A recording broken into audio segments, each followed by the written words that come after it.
Bueno, bienvenidos a un nuevo capítulo de este podcast de la cervecita del Petén. Ya por fin tenemos logo, por fin tenemos nombre que salió en las votaciones que hicimos en el primer capítulo. Y bueno, os presento aquí a mi amigo y compañero Birin. Hola Turu, ¿qué pasa? ¿Qué tal? ¿Cómo estamos? Pues nada, aquí viene una cervecita más, un capítulo más de este podcast. Tenemos que decirle una cosa a nuestros oyentes y es que hubo riña de Mariloli, ¿vale? Hubo riña de Mariloli. De hecho, vamos a citar textualmente lo que dijo después del primer capítulo y fue, abro signo de interrogación, pero ¿cómo sois tan cabrones? Cierro signo de interrogación. Esas fueron las palabras de Mariloli. La verdad que estamos bastante acostumbrados a que Mariloli nos hable de esa forma, ¿no? Pero nosotros la queremos y la idolatramos igual. Era esperable, la verdad que era esperable estas palabras de Mariloli. Bueno, cuéntame, Virin, ¿qué tenemos esta semana por aquí? ¿Qué ha venido últimamente en las noticias de matemáticas?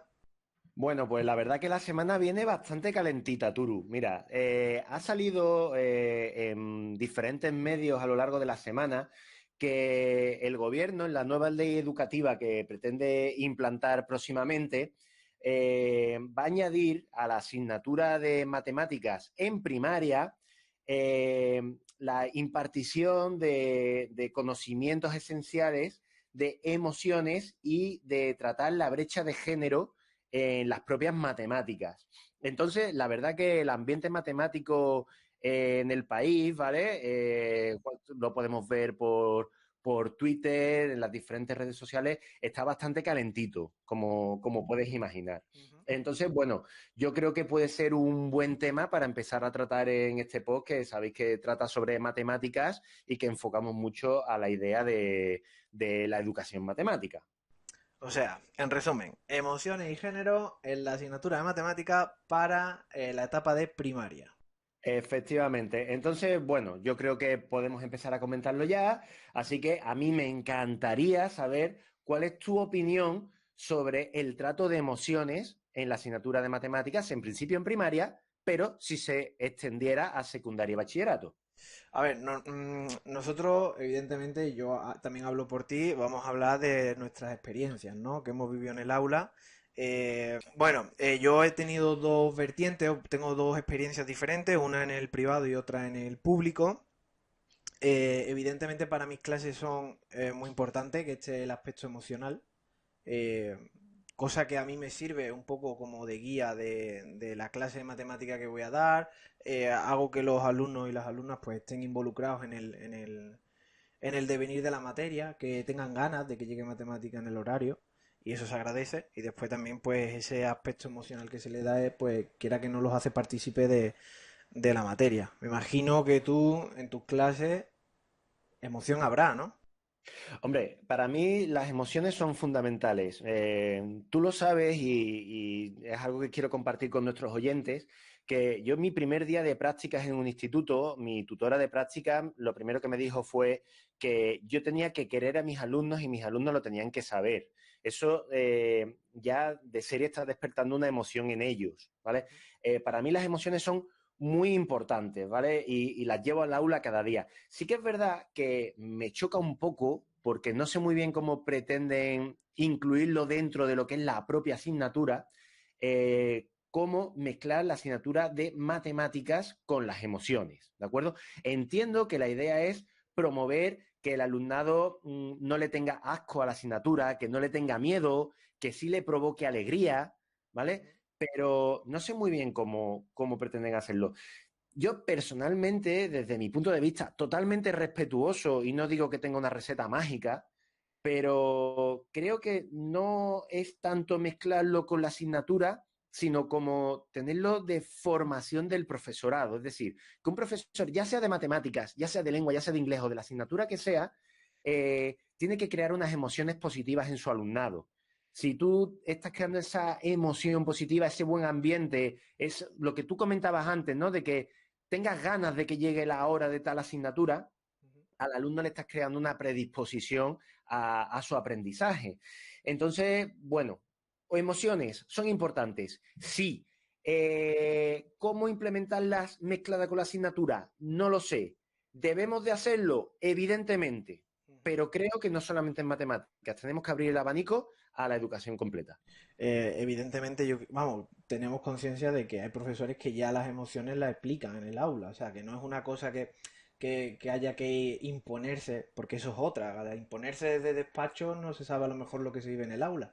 Y yo sin sacar esta noticia, y a lo mejor hay profesores de primaria que ya están implicando esas emociones en el aula sin que nadie se lo haya dicho desde un despacho. Entonces Totalmente. yo creo que esa filosofía ya está. Ahora, ¿cómo se va? La pregunta sería, ¿se va a evaluar eso? ¿Se va a tener en cuenta a la hora de buscar dentro unas competencias que desconozco de primaria? No lo sé, es cierta, cierta, lo dicen, pero después no se mojan en ese sentido, o al menos en el decreto este, en el borrador no aparece, ¿no? Claro. No, además, tú, al igual que yo, conocemos muchísimos profesores, ya sean de primaria, de secundaria, que cuidan muchísimo este tema emocional y es gente a la que admiramos y con la que compartimos muchísimas cosas. Y tú y yo incluso lo aplicamos, ¿no? Pero tu pregunta me parece fascinante. O sea, ¿se van a evaluar las emociones en matemáticas? ¿Un alumno es necesario que tenga unas emociones positivas ante la asignatura para aprobar? ¿Es suficiente que tenga unas emociones positivas para aprobar la asignatura aunque no sepa el contenido específico de matemáticas? No lo Claro. sé. Porque es que además estamos hablando de una etapa en la que ahora mismo lo que se le pide, concretamente hablando de matemáticas, es que llegan a primero de la ESO muchas veces con problemas de contenido mínimo. O sea, esas tablas de multiplicar tan odiosas y al final llegan a primero de la ESO y no saben esas tablas de multiplicar. O sea, la pregunta es, ¿en detrimento de saber esas tablas de multiplicar se va a valorar que el niño, el alumno, se ha forzado en la materia de matemáticas a resolver un problema y no la ha salido? Pero claro, llega primero de la ESO sin saber 7 por 8 cuánto es. Claro, eso es un poco lo que choca. Y por eso pienso que a lo mejor este decreto, el problema es que no escuchan a los que estamos a pie de aula, que me imagino que una cosa que es un fervor popular es baja la ratio. O sea, es que háblame de emociones, sí, pero también ayuda y baja la ratio que te lo están diciendo desde desde diferentes sitios, ¿no? Claro. No, a ver, quiero incidir en que estamos dando nuestro punto de vista totalmente respetuoso y desde nuestra propia circunstancia, ¿vale? Y efectivamente, o sea, estamos defendiendo el enriquecimiento de las emociones en la asignatura y ante la asignatura. Lo que no sabemos muy bien es cómo se pretende mezclar, cómo se pretende evaluar e incluir en el propio contenido de la asignatura. Son las dudas que nos quedan en el momento que salga el borrador y podamos leer realmente qué es lo que se va a hacer y cómo lo van a implementar las comunidades autónomas. A lo mejor si se hace de una forma bastante llevable al aula, ¿no? Pero nos queda la duda de si quedará como esos contenidos tan genéricos que al final los profesores, pues cuando se les obliga, pasan de puntillas. Ujú, ujú. Pues sí. Bueno, y otro aspecto importante que habla este decreto y que hemos visto en las noticias recientes es el tema del género, que también Sí. pretende que se hable del género en esa etapa primaria y que se involucre en esa materia que es matemática en la educación primaria. ¿Algo que objetar? Digo yo mi punto de vista, mi experiencia. Viri. Mira, pues si te parece, Turu, como yo solamente tengo un único punto de vista, ya que mi trabajo ha estado siempre en el mismo centro educativo, yo creo que tú que tienes diferentes puntos de vista lo puedes enriquecer más después, ¿no? Entonces, si te parece bien, voy a empezar yo. A ver, es verdad que llevamos años escuchando hablar de que hay una brecha de género dentro de las matemáticas, ¿vale? Eh, Vamos a hablar desde nuestra posición. O sea, es verdad, somos dos hombres, ¿vale? Pero somos dos hombres que tenemos muchísimas amigas matemáticas, que tenemos mucha gente que queremos, que son mujeres y son matemáticas, ¿vale? Entonces, no queremos que haya malinterpretación al respecto de lo que vamos a contar, ¿vale? Es que es un tema delicado. O sea. Es un tema delicado, ¿vale? Y nosotros, bueno, lo que queremos es enriquecer a nuestros oyentes, ¿vale? No queremos entrar en polémicas, Eso es lo primero. Yo creo que ha quedado claro, ¿no, Turu? Yo creo que con una bronca de Mariloli y por podcast es suficiente, ¿sabes? Eso nos va a caer seguro. Bueno, a ver, sinceramente, en nuestra época de estudiantes, ¿vale? Y vamos a ponernos un poquito en antecedentes. Nosotros estudiamos la carrera entre el año 2006 y el año 2011. eh, no había brecha de género. En la facultad en cuanto a estudiantes. De hecho, en nuestra orla de la carrera Tira de orla, aparece, tira de tiramos orla, de orla. tira de orla. Aparecemos 33 licenciados en el año 2011, de los que 20 son mujeres. Eso quiere decir que hay aproximadamente un 60% de personas de nuestra generación que son mujeres, ¿no? Hay más mujeres que hombres. Sí que es verdad que hay que comentar que de los 9 profesores que aparecen en la orla, solo una es una mujer. Entonces, puede que la brecha de género sí esté muy marcada en la universidad, cosa que no sabemos porque nosotros no nos hemos dedicado al mundo universitario. Pero en cuanto a la carrera, nuestra visión es que estaba bastante repartido, cayendo del lado de las mujeres. Parece ser que con los grados y con las subidas de notas de los últimos años del grado en matemáticas, parece que esa tendencia ha cambiado. Pero claro, nosotros no estamos allí para verlo. Ahora, mi experiencia como profesor, y yo soy profesor en un centro concertado, en un centro además que tiene un nivel académico alto, es que está bastante repartido, no solamente en cuanto a la carrera de matemáticas, sino en las carreras científico-tecnológicas, ¿no? Se aproxima mucho, varía de año en año, pero se aproxima mucho al 50% de alumnos y 50% de alumnas. Va a haber un año 40-60, otro año 55-45, pero se aproxima bastante. Repito, es una opinión totalmente sesgada porque solamente tengo este punto de vista. Evidentemente, yo no conozco ni todos los colegios ni todos los institutos de España como para poderlo valorar. Entonces, por eso quería empezar yo, porque la imagen que tengo es muy concreta, pero Turu, tú has trabajado tanto en la enseñanza privada como en la enseñanza pública y creo que puedes enriquecer bastante este debate. Pues mira, por orden, porque lo primero que estuve fue en la enseñanza privada, me pasa como a ti, o sea, la sensación que tengo con respecto a ese tema es que tanto los chicos como las chicas que tenían el aula tenían ambiciones altas, ambos géneros, en busca de carrera científica y fuerte, o sea, ingeniería, dedicarse incluso a la licenciatura de matemáticas, es decir, que no veía una brecha. Y después también en cuanto a lo que sería el número de, pues estaba bastante repartido.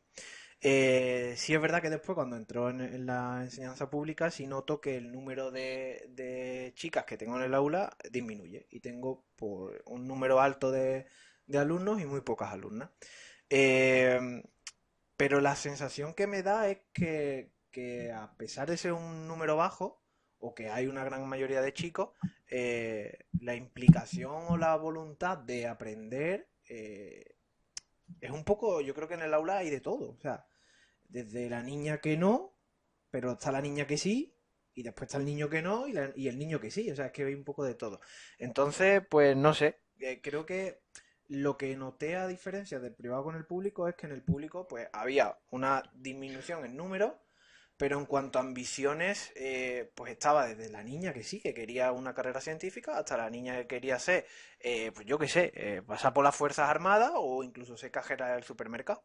Y después está el niño que lo que quiere ser es cajero del supermercado, pero también hay niños que querían pues una carrera científica. Entonces, no veía yo esa sensación de diferenciación. ¿Sabes lo que te quiero decir, Viren? Totalmente. Es como que sí es verdad que se notaba un poco más, eh, que se mostraba un poco más en el público, pero después en el privado no. Y ya te digo, dentro del público pues veía que había de todo. O sea, que había de todo.